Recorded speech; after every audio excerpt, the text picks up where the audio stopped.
رانا ثناءاللہ نے کہا ہے کہ جی عدالت عظمیٰ کے کل کی سماعت پر ڈرامائی انداز کے الفاظ استعمال ہوئے۔ قاضی فائز عیسیٰ نے کہا کہ میں اس عدالت کو نہیں مانتا۔ اگر یہ بات میں کہوں، یعنی رانا ثناءاللہ کہتے ہیں اگر یہ بات میں کہوں تو توہین عدالت کا مرتکب ہو جاتا۔ یہ بات سپریم کورٹ کا سینئر ترین جج کر رہا ہے جو نامزد چیف جسٹس ہے۔ انہوں نے کہا کہ جی قانون اور آئین کے مطابق فیصلہ ہو۔ سینئر جج صاحب کا موقف ہے کہ اس بینچ کو اس کمیٹی نے نہیں بنایا۔ آئین میں کہیں نہیں لکھا کہ پارلیمنٹ ایک قانون کے بارے میں سوچ رہی ہو اور آپ اس پہ اسٹے دے دیں۔ آئین اور قانون اس بات کا کسی کو نہ اختیار دیتا ہے اور نہ اجازت دیتا ہے۔ آئین کی تشریح کا اختیار سپریم کورٹ کو حاصل ہے، لیکن جو قانون نہیں بنا اس کا اختیار نہیں۔ دو سینئر ترین وکلاء کو پٹیشن لائے ہیں سینئر ترین وکلاء پٹیشن لائے ہیں۔ انہوں نے ماضی میں اچھا کام کیا۔ اب مجھے لگتا ہے کہ وہ دونوں اپنی اننگز کھیل چکے ہیں۔ اب وہ لوگ اپنا جنازہ ہی خراب کر رہے ہیں۔ اعتزاز احسن اور لطیف کھوسہ کے بارے میں کہہ رہے ہیں رانا ثناءاللہ، وہ دونوں صاحبان پہلے عمران خان سے ملے ہیں، فتنے سے ملے ہیں، فتنہ عمران خان کہہ رہے ہیں۔ اچھا جی، کل جب قاضی فائز عیسیٰ نے انکار کیا تو ان کے منہ سے نکلا کہ انہوں نے کہا کہ چیف جسٹس صاحب آپ کو پہلے کہا تھا کہ فل کورٹ بنا دے۔ بھائی آپ کی یہ بات کہاں پہ ہوئی تھی چیف جسٹس سے؟ یعنی اعتزاز احسن کے منہ سے نکلا تھا کل جب قاضی فائز نے انکار کیا تو اعتزاز کے منہ سے نکل گیا کہ چیف صاحب میں نے آپ کو کہا تھا کہ فل کورٹ بنا دے۔ یعنی درخواست گزار کہہ رہا ہے کہ فل کورٹ بنا دے۔ جیسے درخواست گزار کہہ رہا ہے ویسے وکیل کر رہا ہے، عمران دار جج چیف جسٹس کر رہا ہے، تو یار یہ انصاف ہے؟ اچھا جی، رانا ثناءاللہ کہہ رہے ہیں دو سینئر ترین وکلاء جو عمر کے اس حصے میں ہیں جن کی جسمانی اور ذہنی حالت درست نہیں، ان دونوں نے پٹیشن سے پہلے ایک فتنہ عمران خان سے زمان پارک میں ملاقات کی۔ سپریم کورٹ کے فیصلوں پر عمل ہونا چاہیے، لیکن اگر ان فیصلوں کے پیچھے یہ عوامل ہوں تو ان کی اخلاقی قوت نہیں ہوتی۔ عدلیہ کے فیصلوں کی طاقت غیر جانبداری، شفافیت اور انصاف میں ہوتی ہے۔ اگر شفاف نہ ہو تو فیصلوں میں طاقت نہیں ہوتی۔ پنجاب میں الیکشن کے فیصلے پر عمل نہ ہوا اور اب وہ تاریخ کا حصہ ہے۔ یہ بات بھی تاریخ کا حصہ ہے کہ بار کونسلز ایسوسی ایشنز نے فل کورٹ کی استدعا کی۔ اس پارلیمنٹ نے بھی فل کورٹ کے بات کی لیکن نہیں مانا گیا۔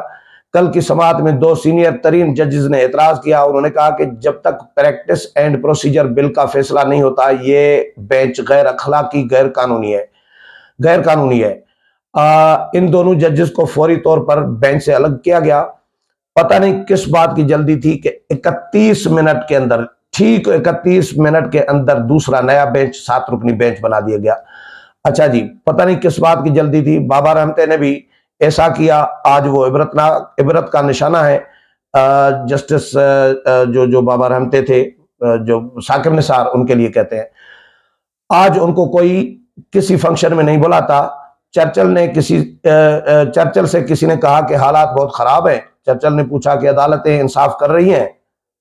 تو انہوں نے کہا ہاں عدالتیں تو ہماری انصاف کر رہی ہیں۔ تو چرچل نے کہا کہ اگر عدالتیں انصاف کر رہی ہیں تو پھر فکر کرنے کی ضرورت نہیں ہے، پھر ہم ہی جیتیں گے۔ جس بحران کا شکار ہیں اس کی ایک عدالتوں کا انصاف نہ کرنا ہے، ایک وجہ عدالتوں کا انصاف نہ کرنا ہے، یا یہ لوگ سیاست کر رہے ہیں، یہ ایک سینئر جج نے کہا ہے۔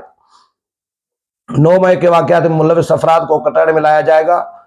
فیصلے اگر انصاف پر ہوتے نظر نہیں آ رہے ہوں تو ان فیصلوں کی کوئی وقت نہیں۔ 9 ممبر بینچ پر 2 نے اعتراض کیا تو فوری 7 رکنی بینچ بنا دیا گیا۔ اس کا فیصلہ بھی 14 مئی کو پنجاب میں انتخابات کے لیے 3 رکنی بینچ کے فیصلے جیسا نہ ہو۔ اگر آرمی ایکٹ 1952 کے تحت کسی کا ٹرائل نہیں ہو سکتا تو اسے کالعدم قرار دے دیں۔ یہ اس لیے ہے کہ کوئی دفاعی نظام پر حملہ آور ہو تو اس کا ٹرائل آرمی ایکٹ کے تحت ہوگا۔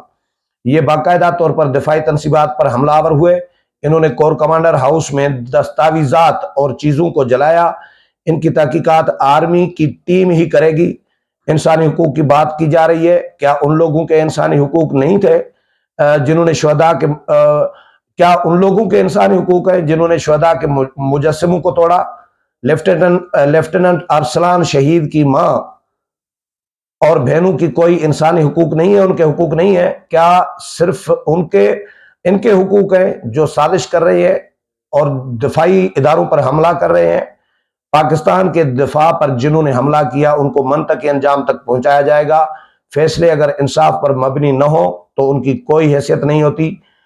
ایسا بینچ جو بھی فیصلے کرے گا اس کے بارے میں ایک سینئر جج نے کہا کہ یہ بینچ غیر قانونی ہے، یہ بینچ بضد ہے کہ فیصلہ ہم نے ہی کرنا ہے۔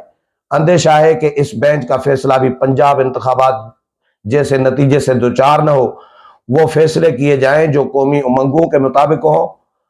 یہ رانا ثناء اللہ نے آج تقریر کی ہے قومی اسمبلی میں، لیکن یہ واضح کر دیا ہے کہ بھائی یہ بینچ جس کو جسٹس قاضی فائز عیسیٰ نامزد چیف جسٹس آف پاکستان اور سینئر ترین جج، وہ عدالتی نہیں مان رہے اس بینچ کو، تو اس بینچ کے فیصلے کی کیا حیثیت ہوگی؟ تو رانا ثناء اللہ نے بھی کلیئر کر دیا۔ رانا ثناء اللہ یعنی وزیر داخلہ وفاقی حکومت ہی ہو گئی، تو اعلان کر دیا ہے کہ بھائی جو بھی یہ بینچ فیصلہ دے گا اس کی کوئی وقت نہیں ہوگی، اس پر عمل درآمد بھی نہیں ہوگا۔ اگلے پروگرام میں پھر ملاقات ہوگی، تب تک اجازت چاہتا ہوں، اللہ حافظ۔